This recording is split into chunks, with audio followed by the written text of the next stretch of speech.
Japanese encephalitis বা তেনেধৰণৰ ৰোগৰ যিটো ব্যাপক ৰূপত প্ৰাদুৰ্ভাৱ হৈছে অতি চিন্তাজনক বিষয় আৰু আমি দেখিছোঁ যে অসমৰ স্বাস্থ্য বিভাগটো শুই আছে গতিকে আমি অসম চৰকাৰক দাবী জনাইছোঁ স্বাস্থ্য বিভাগক দাবী জনাইছোঁ বিহিত ব্যৱস্থা গ্ৰহণ কৰক আৰু সকলোৱে জানে যে এই সময়ত অসমত বিশেষকৈ উজনি অসমত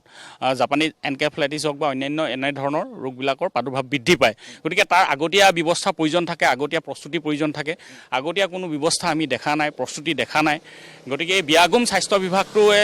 কি কাম কৰি আছে আমি আজি ৰাইজৰ প্ৰশ্ন আমি দাবী জনাইছোঁ যে অতি শীঘ্ৰে এই ক্ষেত্ৰত ব্যৱস্থা গ্ৰহণ কৰক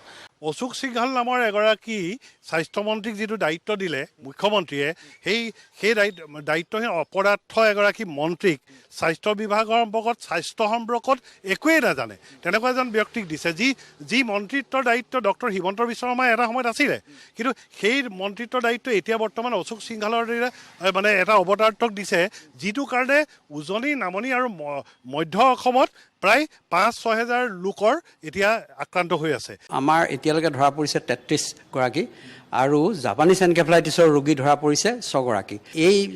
ৰোগীসকলৰ ভিতৰত আমাৰ বৰ্তমানলৈকে এজনো ডেথ নহয় আৰু বৰ্তমান এজনহে চিকিৎসাধীন হৈ আছে বাকীসকল অলৰেডি চিকিৎসা সম্পূৰ্ণ তেওঁলোকে ঘৰলৈ আহিছে 11টা আমাৰ খেলুৱা অঞ্চলত ব্লকৰ খেলুৱা খণ্ড প্ৰাথমিক স্বাস্থ্যকেন্দ্ৰৰ অধীনত 11টা আছে আৰু 6টা আমাৰ ডিমৌত আছে আৰু কালুগাঁৱত 5টা আৰু সেইদৰে আমাৰ মোৰাবজাৰত 1টা আৰু গৰিসাগৰত 5টা টোটেল আমাৰ 33টা কেছ বৰ্তমানলৈকে ধৰা পৰিছে আমি এৱাৰনেছ মিটিংবিলাক কৰা হয় কেম্পবিলাক কৰা হয় আৰু মাইকিং কৰা হয় ফগিং কৰা হয় আৰু ITBN আমাৰ যিবোৰ মস্কিটো নেটবিলাক আমি মেডিকেটেড ঔষধীকৰণ কৰা হয় ঔষধীকৰণ আমাৰ এৱাৰনেছ কেম্পৰ লগে লগে ঔষধীকৰণ কৰা হয় এতিয়ালৈকে আমাৰ মস্কিটো নেট হৈছে ঔষধীকৰণে কৰা হৈছে 26,740 আৰু ফগিং প্ৰায় 64টা কৰা হৈছে তাৰোপৰি আমাৰ মাইকিং কৰা হয় এইখিনি সময়ত আচলতে এই গৰমৰ দিনকেইটাত আমাৰ বিশেষকৈ মস্কিটো বাইটৰ কাৰণে যিকেইটা বেমাৰ হয় প্ৰাদুৰ্ভাৱ দেখা যায় এখন ডেংগি দেখা যায়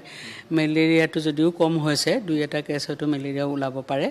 আৰু জেইটো বিশেষকৈ আমি জেইটোৰ ক্ষেত্ৰত আমি প্ৰথম মাৰ্চ মাহৰ পৰাই সাৱধানতা অৱলম্বন কৰা হয়